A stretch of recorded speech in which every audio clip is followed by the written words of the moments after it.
by Joseph Dresenter. Weeks and months of waiting to see what Russia's President Putin will do with his troops massed at Ukraine's border are over. He has declared war. This mass invasion has been years in the making, ever since Russia annexed Crimea in 2014. And while he loudly protested the prospect of Ukraine joining NATO in the future, or the presence of NATO weaponry in Ukraine in the present, Putin's real animus has always been that Ukraine must never escape Russian control. Indeed, the closer the date for invasion came, the more he dropped the NATO pretense and declared that Ukraine was not a country and, fantastically, that it was conducting genocide against Russian speakers. Putin and his circle seem to believe that each action they have taken, from the 2014 annexation of Crimea to today's invasion, are all part of a smart, strategic long game to maintain Russian control over Ukraine. The truth is that each of these actions has driven an increasingly wider wedge between Russia and Ukraine, not just in terms of politics but in terms of civilization. Since gaining independence in 1991, Ukraine has swayed like a pendulum toward and away from Russia.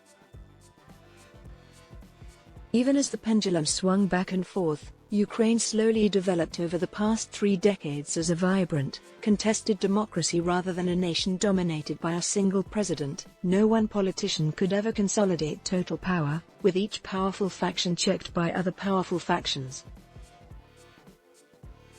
All the while, Russia exerted outsized influence, both through normal economic ties and through covert corruption, principally through energy supply and transit. Even the 2005 Orange Revolution that led to the presidency of pro-Western Viktor Yushchenko eventually gave way to the election of yet another pro-Russian leader, Viktor Yanukovych. In 2008, Putin told President George W. Bush that Ukraine is not even a country. That claim is the best guide possible for understanding Putin's policies and aggression toward his neighbor. A longer guide, for those who can stand to read it, is his July 2021 article detailing his interpretation of the 1,000-year shared history of the single people of Russia and Ukraine. Or, for those who can stand to watch it, his recent televised address to the Russian people. Russian government officials arguing today that the potential for Ukraine one day joining the NATO alliance is the jasus belly behind Russia's threat of devastating war against Ukraine are lying to us, and perhaps themselves. Their concern over Ukraine is far more about identity and sense of national greatness than geopolitics. It's not business, it's personal. The Ukrainian pendulum swung back toward the West in 2014. The Kremlin's politician, Viktor Yanukovych, had spent his term in office trying to play the West against Russia in pursuing the best possible deal for Ukraine, and for him personally. When Yanukovych ultimately chose the Russian offer over the EU's, much of Ukraine, but especially Kiev, rose up in mass protest. Ultimately, Yanukovych failed to quell the revolution of dignity, and fled to Russia. A new national government came to power in Kiev, promising to pursue closer economic integration with the EU.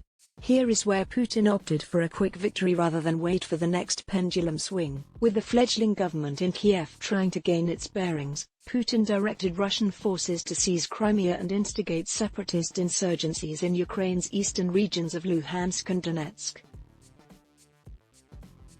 Crimea's annexation was quickly formalized, and Russian-supported insurgencies in the Donbas have quietly raged for the past 8 years.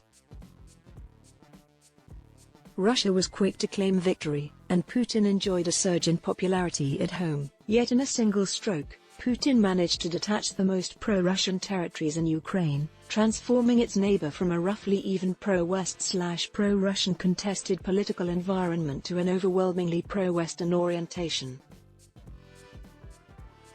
And that was before he launched his unprovoked war on Ukraine.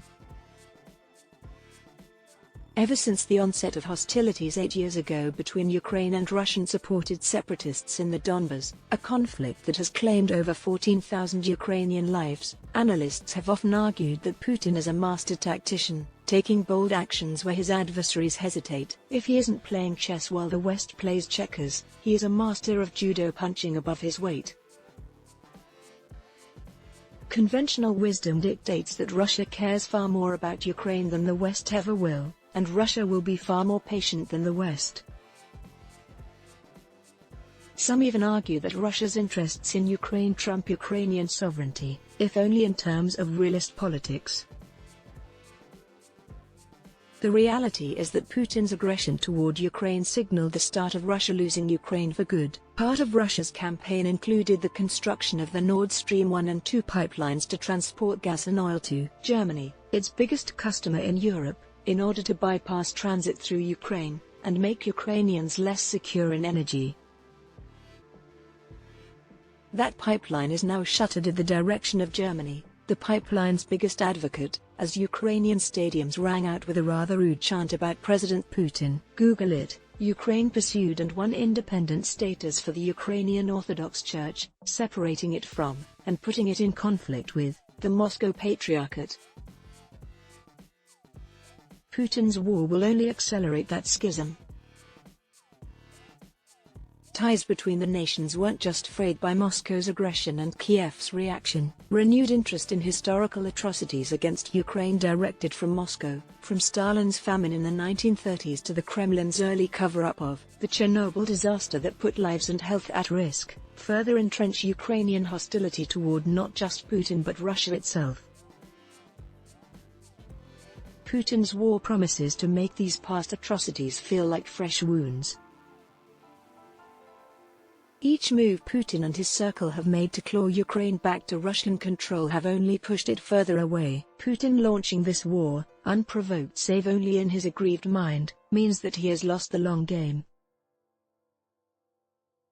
Russia may prevail over Ukraine's military in the days to come, but Putin has irrevocably thrust the two nations on separate, hostile paths. This is how history will regard him, the man who lost Ukraine.